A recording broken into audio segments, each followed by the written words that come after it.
马自达这个家喻户晓的日本汽车品牌，在1992年采用的商标，并不是像现在的 V 型样式，而是一个类似中空的菱形。这个图样代表的是永恒的火焰，而这个永恒的火焰则对应到了我们这次的主题——火。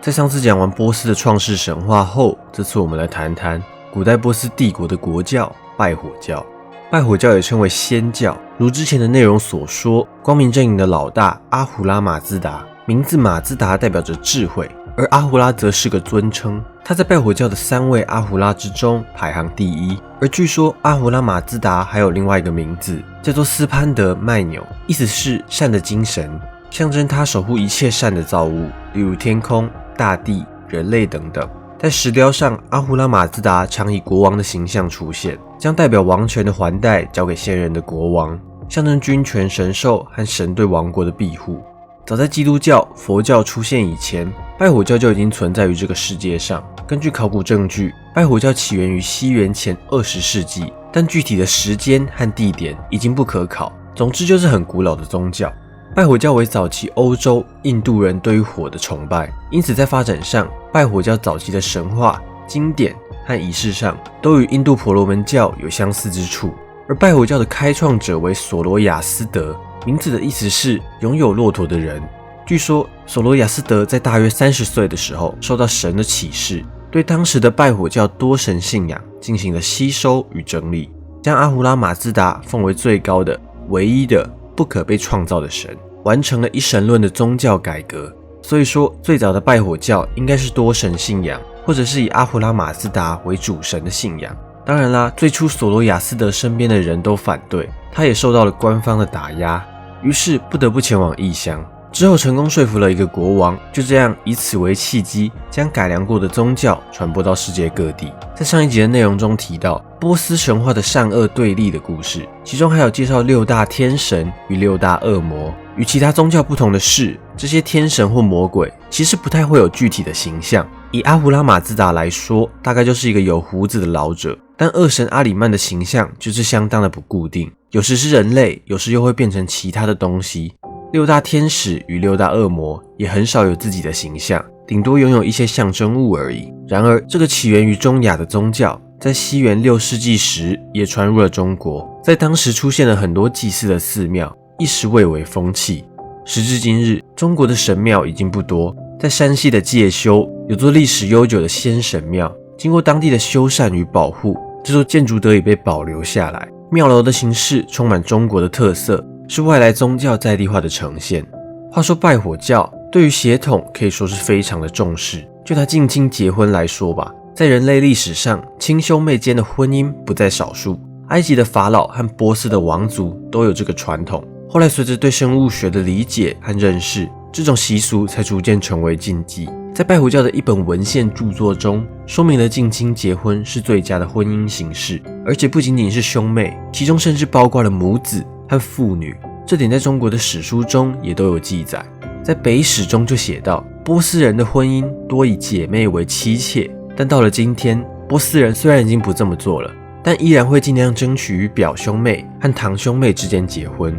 事实上，随着世界的发展，波斯人的人数并不多，也有不少的跨种族通婚，很难做到严格的族内婚姻。由于对血统的重视，导致了拜火教团体的人数急剧下降，许多人士不得不考虑对现有的习俗进行改革，以更好的维护传承。而狗在拜火教中的地位极高，在拜火教的圣典中有专门的篇章讨论该如何惩罚虐待狗的人，其中虐待的定义相当严谨，还包括不让狗狗吃好吃的东西。他们认为狗有驱赶邪灵的能力，因此在祭祀和丧礼等的重要仪式中都会参与。欧美对狗的喜爱很可能也是继承自早期印欧人的习俗，而拜火教同样也重视牛。牛和人被认为是阿胡拉马自达最完美的造物。如果你想知道更多，可以去看看上一集的影片，里面就有提到阿胡拉的造物。而牛不仅被视为祭品，他们还会用白色公牛的尿液来清洁死者。在婆罗门教与印度教中也同样有这个传统。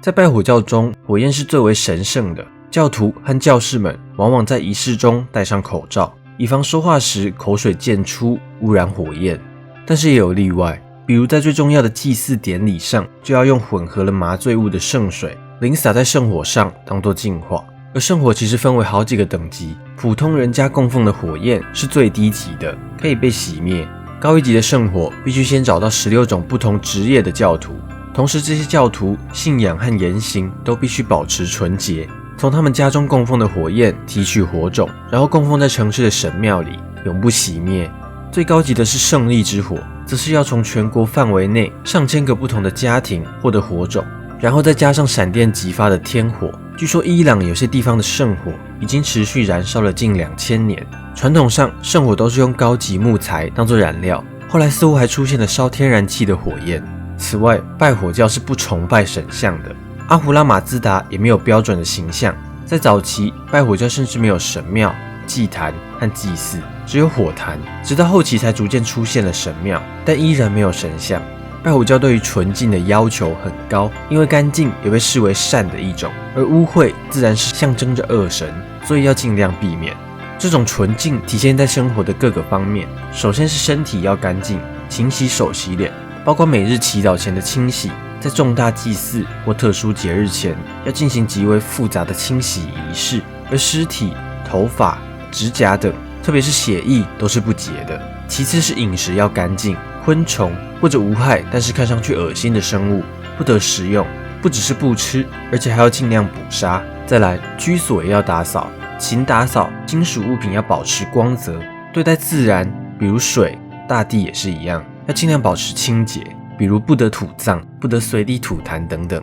而拜火教的丧礼也甚是特别，在人死后第一步会由专人来清洁尸体，之后教士会为死者诵经，并让家属站在远处告别，然后将尸体移至墓地，并将尸体露天放置，棺材上不加盖，让飞禽走兽或狗将遗体的大部分吃完，然后把剩下的残骸收集起来，堆在一起自然风化。拜火教发展了这么多年，其教义也在不断的变化，其中宣扬人类必须在思想、语言和行为上都保持善良，崇拜光明，而当人死后会根据生前的言行接受审判，来分别进入天堂以及地狱或是阴暗之所。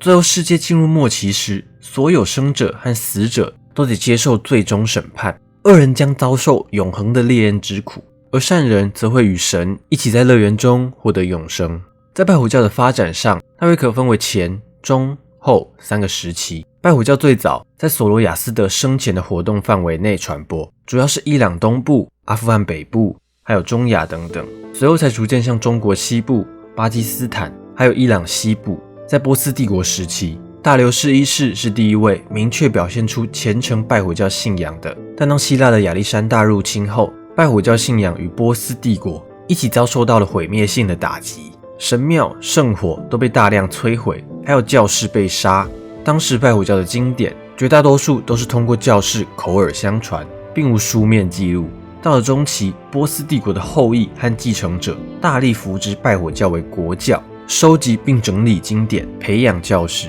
在这段时间，拜火教的地位比前期更高，出现了官方认定的大祭司，君主所铸造的硬币上还会有自己的侧面像、名字以及火坛的浮雕。但也因为如此，其他的宗教也就受到了排挤。到了后期，随着伊斯兰教在波斯境内传播并逐渐本土化，而且伊斯兰教在许多方面都与拜火教颇为类似，于是大量拜火教信徒转而信奉伊斯兰教。之后又因为外来文化的入侵与打压，导致拜火教信仰几乎被摧毁殆尽。时至今日，拜火教信徒在伊朗大约有2万多人。由于长期在伊朗境内遭到压制，伊朗政府也立法保护这些人，给予专门的款项扶持，议会里也保留席位给拜火教信徒。因为大环境的压力，导致有一些信徒移居印度，形成了目前最大的拜火教信徒团体，以及印度重要的少数民族帕西人，其实就是波斯人的意思。幸亏有这些人的存在，否则现今许多拜火教经典和习俗恐怕都已经不可考了。目前世界各地的拜火教徒大约还有15万，其中90%在印度，其次是在伊朗本土，还有一些在北美地区。据说近几年拜火教徒们开始前往伊朗，踏上寻根问祖的旅程。伊斯兰化是波斯人心中永远的痛，而实际上伊朗最高领袖就是阿拉伯人的后裔，而波斯人从骨子里排斥阿拉伯人，但在某种层面上来说，个体与国家同甘共苦。近年来，伊朗的大环境不是很好，所以伊朗人就在这样的矛盾和不安中徘徊。这次影片就到这边了。如果你喜欢这些影片，不要忘记按喜欢或分享。想看到更多相关内容，可以订阅我以及开启小铃铛。那么，我们下次见。